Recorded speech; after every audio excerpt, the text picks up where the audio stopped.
Renungkan firman-Mu siang dan malam, ku pegang perintah-Mu dan ku lakukan. Engkau tahu ya Tuhan, tujuan hidupku hanyalah untuk menyenangkan hati. Haleluya, haleluya, salam. Selamat pagi Bapak Ibu Saudara yang dikasihi dan diberkati Tuhan dimanapun saat ini Anda berada. Kembali pada saat pagi hari ini berjumpa dengan saya, hambanya, Pastor Cornelius Rahtomojati, dalam program Renungan Pagi Firman Tuhan. Dan di pagi hari ini saya mengajak setiap kita semua untuk mendengarkan akan renungan kebenaran firman Tuhan. Namun sebelum kita mendengarkan akan renungan kebenaran firman Tuhan ini, saya mengajak setiap kita semua untuk berdoa. Mari kita berdoa. Bapa di surga, dalam nama Tuhan Yesus Kristus, kami bersyukur pagi ini buat anugerah-Mu, buat berkat-Mu yang sudah Tuhan berikan bagi setiap kami ya Tuhan di pagi hari ini. Untuk itu pada saat pagi ini Tuhan, kami naikkan segala pujian, hormat, syukur hanya bagi nama-Mu yang kudus ya Tuhan. Dan di pagi hari ini kami merindukan Engkau melawat kami, Engkau mengurapi dan memberkati kami ya Tuhan, melalui kuasa Roh Kudus-Mu. Sehingga kalau sebentar kami mendengarkan firman-Mu Bapa, firman-Mu dapat kami pahami Tuhan, dan kami lakukan dalam kehidupan kami, sehingga hidup kami disertai Tuhan dan diberkati oleh Tuhan. Dan kami siap untuk mendengarkan akan kebenaran firman-Mu ya Bapa, demi Yesus Kristus Tuhan. Haleluya. Amin, amin, puji Tuhan. Baik Bapak Ibu Saudara yang kasih Tuhan, pagi ini kita akan merenungkan firman Tuhan dengan satu tema, hidup rukun mendatangkan berkat. Hidup rukun mendatangkan berkat. Untuk mendasari kebenaran firman Tuhan yang saya sampaikan, mari kita akan membuka Alkitab kita yang terambil dari Mazmur 133 ayatnya yang pertama sampai yang ketiga. Mazmur 133 ayat pertama sampai ketiga. Demikianlah bunyi firman Tuhan. Nyanyian ziarah Daud, sungguh alangkah baiknya dan indahnya apabila saudara-saudara diam bersama dengan rukun. Seperti minyak yang baik di atas kepala meleleh ke janggut, yang meleleh ke janggut Harun dan ke leher jubahnya. Seperti embun gunung Hermon yang turun ke atas gunung-gunung Sion. Sebab kesanalah Tuhan memerintahkan berkat, kehidupan untuk selama-lamanya. Puji Tuhan. Bapak Ibu Saudara yang kasih Tuhan, Mazmur ini yang menulis adalah Raja Daud Saudara. Dan Daud melihat, mengamati pada saat orang-orang percaya ya umat Tuhan pada waktu itu sedang beribadah menuju ke Yerusalem, ke Bait Suci Saudara. Dan Daud melihat, memperhatikan, dia melihat kerukunan atas setiap umat Tuhan, anak-anak Tuhan pada waktu itu ya, orang-orang yang percaya kepada Allah Abraham, Ishak dan Yakub, yang sedang menuju ke rumah ibadah berziarah.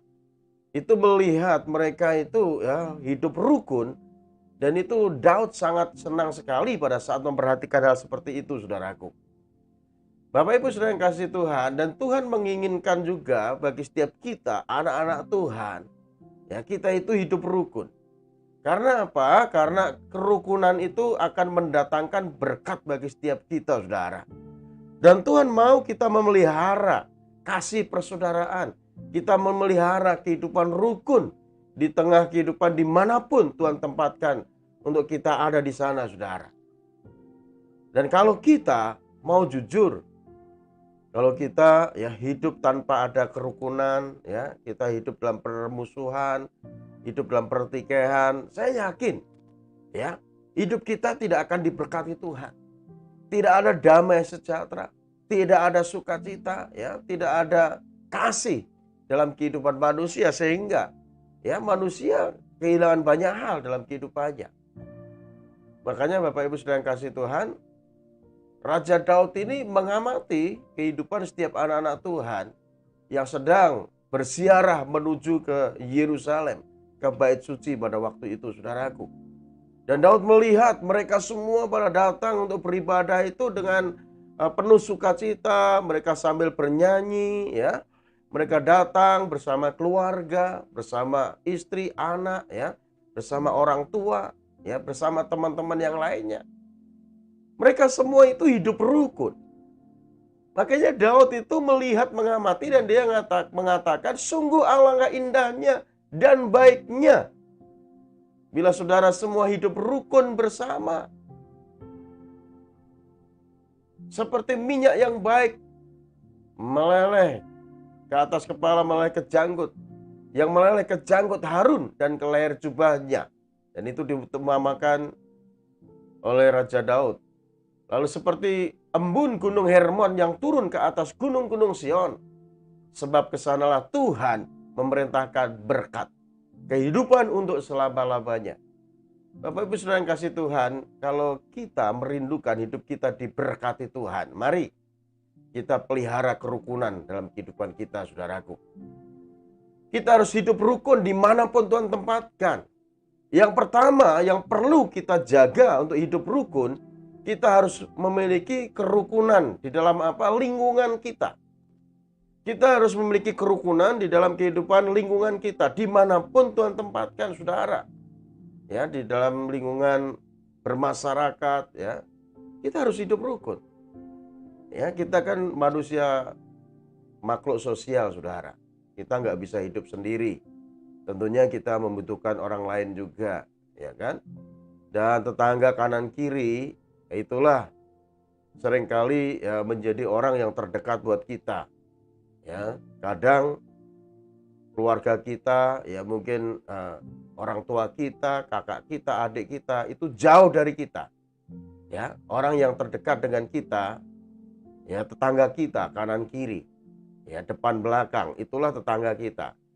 Ya, kalau itu adalah tetangga yang dekat dengan kita, harusnya kita menjaga kerukunan dalam lingkungan tetangga-tetangga kita, saudaraku, dimanapun ya kita berada. Ya, jangan kita justru sebaliknya ya menyimpan amarah, dendam, permusuhan kepada saudara-saudara kita yang ada di sekeliling kita, lingkungan kita, saudaraku. Kita harus bersikap ramah kepada semua orang. Ya, jangan kita justru ya membuat permusuhan antara satu dengan yang lainnya, ya. Ada iri, ada amarah, ada dendam, gitu ya. Ya mungkin tetangga kita sering kadangkala mungkin membuat kita itu merasa tidak enak, ya. Tetangga kanan kiri kita, ya. Tetapi ingat, saudara, dimanapun Tuhan tempatkan, Tuhan mau kita itu menjadi berkat. Ya, di lingkungan kita, Tuhan mau kita tetap menjadi berkat, saudaraku. Bukankah Tuhan Yesus sendiri katakan, berbahagialah orang yang membawa damai, karena mereka akan disebut anak-anak Allah. Jadi dimanapun Tuhan tempatkan, Tuhan mau kita ini membawa damai, membawa dampak bagi lingkungan sekeliling kita. Kita sebagai orang percaya kepada Tuhan, sebagai umat Tuhan, kita harus menciptakan kerukunan, saudara, di dalam lingkungan kita. Ya, lingkungan juga bisa saya katakan tadi, ya tetangga kita kanan kiri depan belakang, tapi juga, saudara, bisa juga dalam lingkungan di mana kita bekerja. Ya, kita berada di sana, melakukan aktivitas di sana. Kita harus ciptakan kerukunan. Ya, kalau kita hidup rukun, ya segala sesuatu kita lakukan bersama-sama, itu akan enteng, saudara, akan enak, dan tentunya akan mendatangkan berkat bagi orang lain dan juga diri kita sendiri, saudaraku yang kasih Tuhan. Jadi Tuhan mau kita menciptakan kerukunan. Yang pertama, kerukunan dalam lingkungan kita, di mana Tuhan tempatkan. Lalu yang kedua, Tuhan mau kita menciptakan kerukunan. Yang kedua adalah kerukunan dalam rumah tangga kita masing-masing. Bapak Ibu Saudara yang kasih Tuhan, Tuhan mau kehidupan rumah tangga kita itu penuh dengan damai, penuh dengan sukacita, penuh dengan sejahtera. Ya, hidup rukun dalam kehidupan lingkungan keluarga kita sendiri. Dan ini yang Tuhan mau, saudaraku. Kalau saudara nanti membaca dalam Kolose 3 ayat 18 sampai 21, Ya, di sana dikatakan dalam hubungan antara anggota-anggota rumah tangga, ya. Dikatakan, hai istri, tunduklah kepada suamimu sebagaimana seharusnya di dalam Tuhan. Hai suami, kasihilah istrimu dan janganlah berlaku kasar terhadap dia. Hai anak-anak, taatilah orang tuamu dalam segala hal, karena itulah yang indah di dalam Tuhan. Hai bapak-bapak, janganlah sakiti hati anakmu, supaya jangan tawar hati. Bapak Ibu saudara yang kasih Tuhan, firman Tuhan ini mengajar kita untuk kita menciptakan kerukunan dalam lingkungan rumah tangga kita. Hubungan suami istri baik, hubungan orang tua dengan anak baik, ya, hubungan mertua dengan mantu baik. Dan itu yang Tuhan mau untuk kita ciptakan, saudaraku, yaitu dalam lingkungan rumah tangga kita. Namun seringkali dalam kehidupan dalam rumah tangga, saudaraku, ya, tak lepas dengan yang namanya pergumulan, tak lepas dengan yang namanya ya masalah dalam kehidupan rumah tangga, saudaraku. Namun jangan sampai masalah yang timbul dalam kehidupan rumah tangga itu mengganggu kehidupan hubungan suami istri, ya, anak-anak, seperti yang dikehendaki firman Tuhan. Jadi dalam kehidupan rumah tangga kita, Alkitab katakan bahwa istri itu harus tunduk kepada suami. Ya, istri harus tunduk kepada suami. Alkitab jelas katakan dalam Kolose 3 ayat 18. Hai istri, tunduklah kepada suamimu sebagaimana seharusnya di dalam Tuhan. Jadi istri harus tunduk pada suami. Dan kalau itu dilakukan, saya yakin akan tercipta kerukunan dalam kehidupan rumah tangga. Ya. Namun seringkali, saudaraku, banyak istri-istri, ya, yang tidak mau tunduk kepada suami. Namun sebaliknya malah nanduk, ya kan? Banyak istri-istri kadang memberontak pada saat suami memiliki pendapat, ya, untuk dilakukan oleh istri. Ya, terkadang, ya, ada istri-istri yang memberontak, yang tidak mau, ya, melakukan apa yang menjadi kehendak suami. Padahal kehendak suami itu adalah kehendak yang baik, ya, seringkali punya jalannya sendiri. Dan inilah yang mengakibatkan ketidakkerukunan dalam kehidupan rumah tangga, saudaraku. Sebaliknya suami harus juga mengasihi istri. Hai suami, kasihilah istrimu dan janganlah berlaku kasar terhadap dia. Jadi suami-suami, kita nggak boleh kasar terhadap istri kita. Istri kita itu untuk kita kasih, saudaraku. Ya mungkin sebagian katakan begini, Pak, Bapak nggak tahu istri saya itu seperti apa. Ya seperti apa, saya nggak tahu gitu. Bapak nggak tahu istri saya seperti apa. Istri saya itu, Pak, orangnya keras banget. Kalau dikasih tahu nggak mau tahu. Ya maunya menang sendiri. Tetapi Alkitab mengajar kita agar kita tetap mengasihi istri kita, saudara. Tentunya kita arahkan, kalau istri kita tidak melakukan firman Tuhan, tidak mau tunduk kepada kita, ya, kita tetap kasih dia dan kita arahkan, saudara.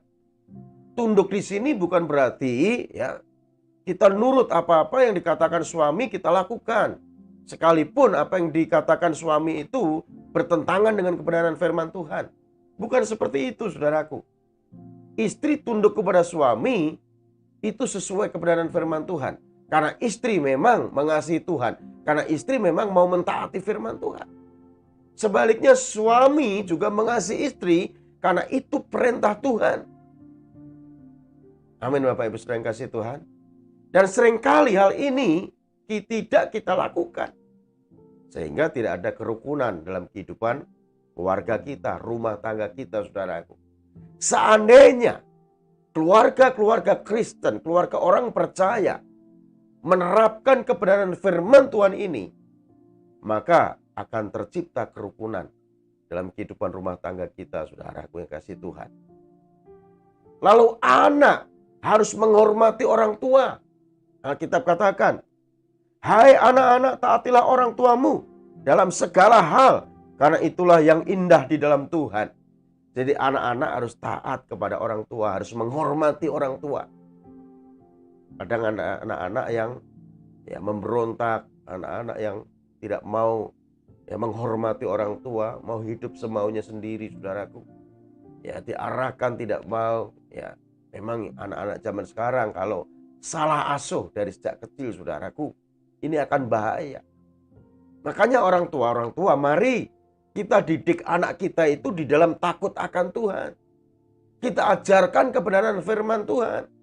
Sehingga pada saat anak ini sudah bertumbuh dewasa, dia akan menjadi anak-anak yang taat kepada orang tua. Dia akan menjadi anak-anak yang takut akan Tuhan dan taat terhadap perintah Tuhan. Sehingga kita orang tua tidak berat, tidak stres dalam mengatur anak kita. Pada saat anak kita sudah mulai bertumbuh menjadi remaja, lalu pemuda, dewasa, itu sudah bisa dipercaya, saudara. Kalau anak kita didik di dalam kebenaran firman Tuhan dari sejak masa kecil, ya, bahkan sejak masa kandungan, saudara sudah ajak berbicara, ya, sekalipun dalam kandungan. Lalu saudara mulai doakan setelah lahir ke dalam dunia. Saudara terus perdengarkan kebenaran firman Tuhan, ya. Saudara perdengarkan juga lagu-lagu pujian terhadap anakmu. Lalu pada saat mulai bertumbuh, ya, umurnya 3 bulan, 1 tahun, 2 tahun, 3 tahun, saudara tetap didik di dalam takut akan Tuhan, mentaati firman Tuhan. Lalu umur 5 tahun, sudah mulai masuk SD, 6 tahun, lalu masuk SMP, SMA, saudara tidak capek. Saudara tidak stres menghadapi anak-anak saudara. Karena saya perhatikan banyak orang tua itu stres menghadapi anaknya. Karena anaknya tidak mau taat, anaknya tidak mau tunduk kepada orang tuanya. Kenapa seperti itu? Karena salah asuh dari sejak masa kecilnya, saudaraku. Untuk itu ini peringatan bagi setiap kita. Mari kita didik anak kita itu di dalam takut akan Tuhan. Kita didik anak kita dengan kebenaran firman Tuhan. Sehingga anak-anak kita pada saat masuk usia remaja, ya, lalu usia pemuda, anak ini kan sedang mencari jati diri. Dia tidak akan lari kepada narkoba, seks bebas, dan sebagainya, saudara. Sehingga anak kita koskan mungkin, ya, kuliah di tempat yang jauh atau sekolah di tempat yang jauh, ya, jauh dari kita, itu bisa dipercaya, saudara. Karena apa? Karena sudah memiliki nilai-nilai kebenaran yang kita tanamkan itu sudah kuat. Sehingga pada saat anak kita itu sudah masuk usia remaja, pemuda, kita nggak melihat seperti anak-anak yang di luar sana yang suka memberontak, ya, minum mabuk, merokok, ya, melakukan kekerasan di jalanan dan sebagainya. Tidak seperti itu kalau kita benar-benar didik anak kita dalam takut akan Tuhan. Makanya firman Tuhan ini akan menjadi kenyataan bahwa anak harus taat kepada orang tua. Itu akan terjadi kalau dari kita orang tua mendidik anak kita dengan benar, saudara. Lalu orang tua jangan membangkitkan amarah terhadap anak kita. Amin, saudara. Jangan sakiti anak-anak kita. Terkadang kita sebagai orang tua juga kadang kurang hikmat. Pada saat anak-anak kita berbuat tidak sesuai apa yang kita mau, kita inginkan, lalu kita langsung berbuat kasar terhadap anak kita. Dikit-dikit pukul, dikit-dikit hajar. Dan ini bukan didikan kebenaran firman Tuhan, saudaraku. Karena Alkitab katakan, hai bapak-bapak, janganlah sakiti hati anakmu, supaya jangan tawar hati.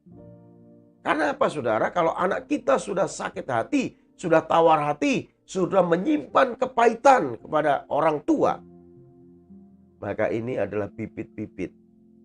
Anak kita akan menjadi anak yang keras, ya, anak yang bisa memberontak, anak yang bisa melakukan banyak hal yang tidak sesuai kebenaran firman Tuhan.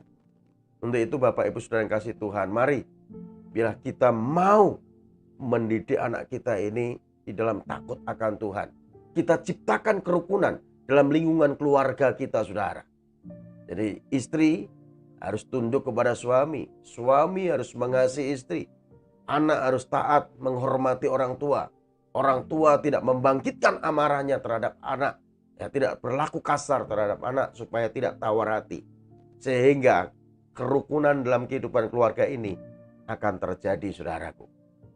Lalu selanjutnya, yang ketiga, kita harus menciptakan kerukunan di dalam lingkungan gereja.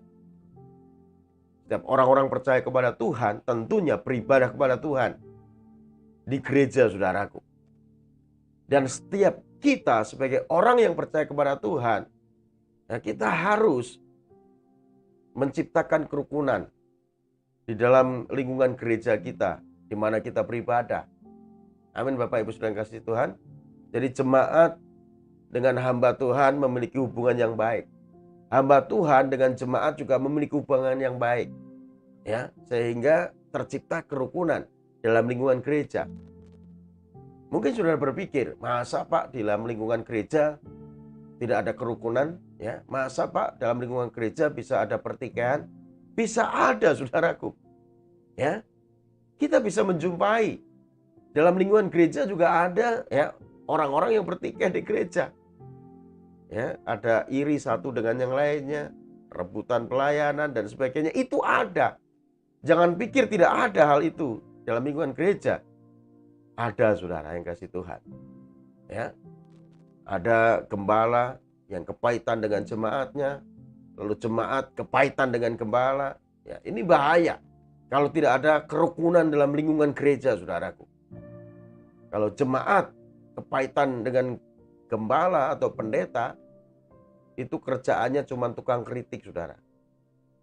Sebaliknya, kalau pendeta kepahitan dengan jemaat, itu seringkali pendeta khotbah itu dipersiapkan untuk menembak jemaat, ya, supaya jemaat tahu, supaya jemaat sadar. Boleh-boleh saja kalau memang itu, ya, dipimpin Tuhan, memang itu dari Tuhan, firman Tuhan yang disampaikan, saudara. Ya, tapi seringkali kalau gembala ini menyimpan kebencian, kepahitan dengan jemaat tertentu, dia khotbah itu hanya untuk menembak jemaat, saudara. Ya, jemaat yang dia benci. Ada seperti itu, saudara. Tapi biarlah itu dijauhkan dari setiap kita semua yang pagi hari ini mendengarkan renungan firman Tuhan ini. Biar setiap kita sebagai anggota gereja, kita ciptakan kerukunan dalam lingkungan kita, saudaraku. Jadi Bapak Ibu saudara yang kasih Tuhan, hidup rukun itu mendatangkan berkat. Untuk itu mari kita ciptakan kerukunan di dalam lingkungan kita bermasyarakat. Kita ciptakan kerukunan dalam lingkungan keluarga kita. Kita ciptakan lingkungan di dalam kita bergereja, saudaraku. Kalau itu tercipta, maka ada berkat-berkat Tuhan yang Tuhan sediakan. Alkitab tadi katakan di dalam ayat 2, ini ada berkat-berkat yang Tuhan sediakan, yaitu berkat rohani dan berkat jasmani. Berkat rohani dikatakan begini, saudara, seperti minyak yang baik di atas kepala, meleleh ke janggut, yang meleleh ke janggut Harun dan ke leher jubahnya. Seperti minyak. Bapak Ibu saudara yang kasih Tuhan, minyak di sini berbicara tentang pengurapan. Jadi orang-orang yang menciptakan kerukunan, orang-orang yang hidup rukun, itu diurapi oleh Tuhan. Amin, saudara. Seperti minyak yang baik di atas kepala meleleh ke janggut, yang meleleh ke janggut Harun dan ke leher jubahnya. Kita tahu, saudara, bahwa Harun adalah imam besar. Harun ini diurapi oleh Tuhan untuk menjalankan tugas sebagai imam.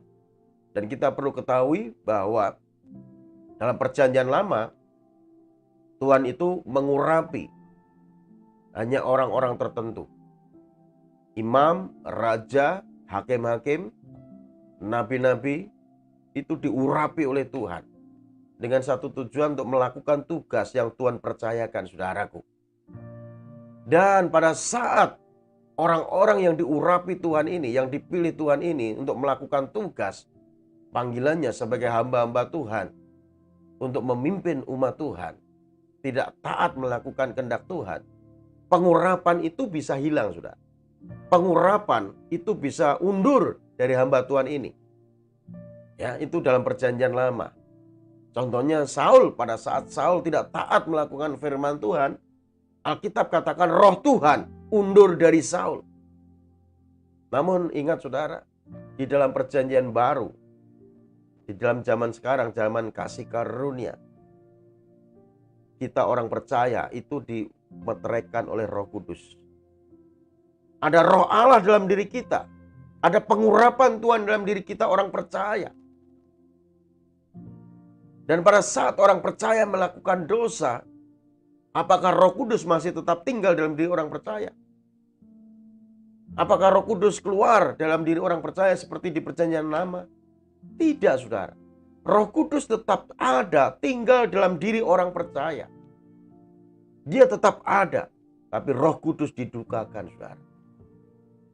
Roh Kudus didukakan. Sehingga orang percaya tidak menikmati berkat-berkat Tuhan. Tidak menikmati berkat-berkat rohani di dalam Tuhan. Untuk itu Bapak Ibu Saudara yang kasih Tuhan, sadari bahwa setiap kita ini ya ada pengurapan. Ya, ada pengurapan yang Tuhan berikan bagi kita. Sehingga memampukan kita untuk menjalani hidup bersama dengan Tuhan. Sehingga kita akan mengalami kemenangan demi kemenangan dari Tuhan, saudaraku. Jadi berkat-berkat Tuhan yang Tuhan sediakan bagi setiap orang yang hidup rukun, itu berkat rohani. Yang pertama, seperti minyak yang baik meleleh dari kepala ke leher ke janggut Harun sampai ke jubahnya. Ini berbicara tentang berkat rohani. Setiap kita orang percaya harus memiliki kehidupan rohani yang baik, saudara. Kalau kita memiliki kehidupan rohani yang baik, maka kita akan tahu tuntunan Tuhan, pimpinan Tuhan, arahan Tuhan yang harus kita lakukan, kita kerjakan dalam kehidupan kita. Apalagi sekarang ini kita sebentar lagi sudah mau meninggalkan tahun 2021. Dan kita akan segera memasuki tahun 2022, saudara. Sebagai orang-orang yang percaya kepada Tuhan, kita harus tahu akan tuntunan Tuhan, pimpinan Tuhan, arahan Tuhan, apa yang harus kita lakukan, apa yang harus kita kerjakan di tahun 2022, saudara. Dan ini perlu ya hikmat dari Tuhan. Perlu Tuhan memberikan pengurapan bagi setiap kita, supaya kita ini menerima berkat-berkat rohani yang Tuhan sudah sediakan bagi kita. Kalau kita bagi orang yang percaya kepada Tuhan, memiliki berkat-berkat rohani yang luar biasa, memiliki hikmat dari Tuhan, memiliki pengurapan dari Tuhan, saya yakin dan percaya berkat jasmani pun akan mengikuti saudara dan saya. Amin, saudara. Untuk itu mari kita ciptakan kerukunan dalam kehidupan kita, saudaraku. Sehingga Tuhan akan memberkati setiap kita semua. Ya, Tuhan akan memberkati dengan berkat rohani. Dan Tuhan juga akan memberkati dengan berkat jasmani. Ya, berkat jasmani pun akan diberikan bagi kita yang menciptakan kerukunan. Di dalam lingkungan kita, dalam keluarga kita, dalam kita bergereja, saudara. Ya, Alkitab katakan di dalam Mazmur 133 tadi, ayatnya yang ketiga katakan begini. Seperti embun gunung Hermon yang turun ke atas gunung-gunung Sion. Sebab kesanalah Tuhan memerintahkan berkat kehidupan untuk selama-lamanya. Jadi berkat jasmani pun akan diberikan bagi setiap kita anak-anaknya yang mau menciptakan kerukunan, saudaraku. Diumpamakan seperti embun gunung Hermon yang turun ke atas gunung-gunung Sion. Gunung Hermon itu letaknya di Israel utara, saudara. Dan gunung Hermon adalah gunung yang tertinggi di Israel. Gunung Sion itu adanya di Yerusalem. Ya, Gunung Sion. Ya, sekarang Bukit Sion gitu ya. Itu jauh sekali jaraknya. Tetapi Alkitab mengumpamakan seperti embun gunung Hermon yang turun ke atas gunung-gunung Sion. Jadi kita orang-orang percaya kepada Tuhan pasti akan diberkati Tuhan tatkala kita menciptakan kerukunan dalam kehidupan kita, saudaraku. Sebab kesanalah Tuhan memerintahkan berkat kehidupan untuk selama-lamanya. Apakah saudara rindu diberkati Tuhan? Mari ciptakan kerukunan, saudaraku, dalam kehidupan kita. Maka Tuhan akan memberkati kita dengan berkat rohani dan berkat jasmani. Ya, kita harus menciptakan kerukunan di mana? Yang pertama dalam lingkungan kita. Artinya dalam lingkungan kita bermasyarakat. Kita ciptakan kerukunan. Rukun terhadap tetangga-tetangga kita. Dalam lingkungan pekerjaan kita. Kita harus ciptakan kerukunan itu.